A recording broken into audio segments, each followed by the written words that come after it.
What's up guys, welcome back to another video. Today I'm going to be making these drippy slash oogie boogie nails from the character that's from The Nightmare Before Christmas, and I love that movie, and I think it's more of a Halloween more than a Christmas movie, but some people beg to differ on if it's more Christmas than Halloween. But these are the nails, and let's get into the video. Starting off, I'm going to be going in with this base color, black, painting all of the nails, and then we'll get into what I do for the rest.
Here I'm going to be going in with this green color that I mixed in with the two colors I showed at the start. This is green and this shimmer, and I'm just going to do a swirl. So what I like to do, which I didn't do on this nail because I was kind of like rushing it, but make sure you go in and cure this like halfway through so that it doesn't blend in together.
Then I'm just going to be going in and doing the drip effect, and I do like some off of the drips just for some extra effect, and they are like on the thicker side to make it more 3D.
Next up, I'm going to be making the dice, and the dice are supposed to represent what the Oogie Boogie character is throwing. So if you've actually seen the movie, which I hope you have because that movie is really old, then he throws these dice down and they throw up like the sixes, and that's supposed to be like snake eyes, and it just represents the movie in some sort of way.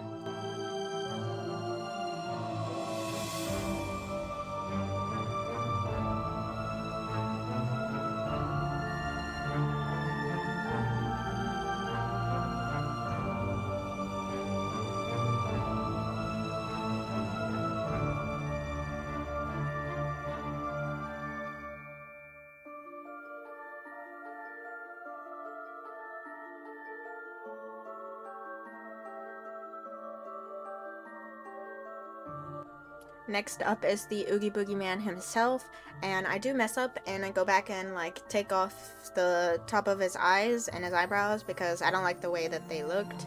Obviously the character's not gonna look exactly like it does in the movie because I am not a professional artist. I don't really do good with, replicating it too exact, but I do try, so this is how I'm doing it. I'm going in and outlining, and then I do the face.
Here is the final look at the nails. I hope you guys liked this tutorial. If you did, don't forget to hit the like button, and thank you so much for watching. Bye!